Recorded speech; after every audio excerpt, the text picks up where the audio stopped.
Shalom.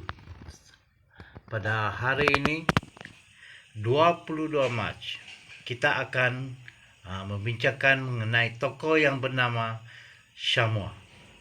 Pada Bilangan 13 ayat 2. Utuslah beberapa orang untuk mengintip keadaan tanah Kanaan yang akan kukurniakan kepada orang Israel.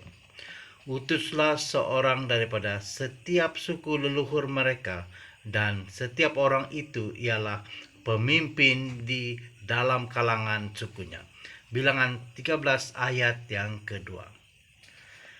Pernahkah Anda mendengar mengenai Syamua? Bagaimana dengan Safat, Yigal, Palti, Gadiel, Gadi, Amiel, Situr, Nabhi, dan Guel? Bagaimana pula dengan Yosua dan Kaleb? Ya, semua orang mengetahui tentang mereka. Namun 10 pengintip-pengintip yang tidak beriman itu dilupakan. Ketidakpercayaan 10 pengintip itu dapat dilihat dalam berbagai cara. Apabila mereka kembali dari penjelajahan itu, mereka memberikan laporan yang mengecewakan. Pertama adalah kebergantungan mereka kepada kekuatan mereka sendiri. Kita tidak dapat menyerang bangsa itu karena mereka lebih kuat daripada kita. Kita boleh baca dalam Bilangan 13 ayat 31. Yang kedua, mereka secara praktikal bertentangan dengan firman Tuhan. Mereka mengisytiharkan bahwa negeri yang memakan penduduknya. Kita lihat pada ayat yang ke-32. Sedangkan Tuhan telah berfirman, negeri yang luas dan kaya lagi berlimpah-limpah susu dan madu.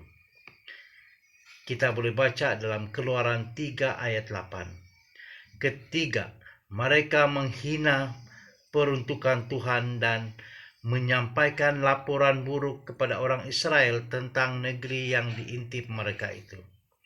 Keempat, mereka membesar-besarkan laporan mereka dengan kata-kata negatif. Mereka menggambarkan orang-orang di Kanaan dengan mengatakan, di mata kami sendiri, kami seperti belalang sahaja, dan begitu jugalah di mata mereka. Kita lihat pada ayat yang ke-33.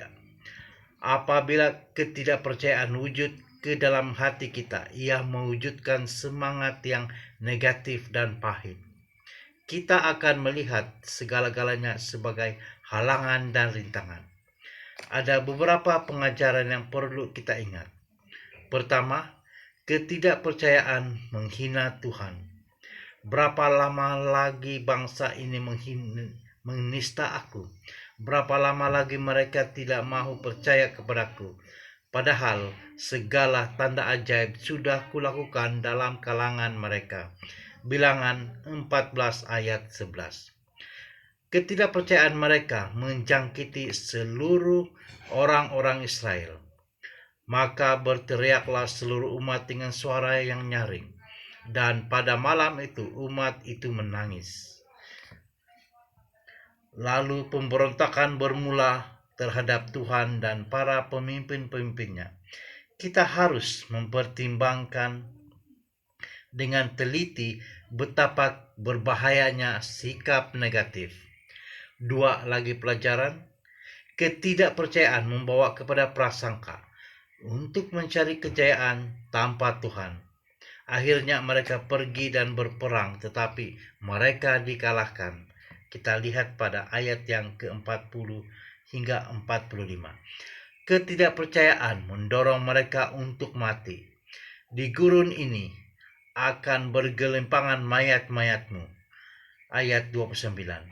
Marilah kita berdoa agar Yesus menjaga hati kita daripada dosa ketidakpercayaan. Amin. Tuhan memberkati.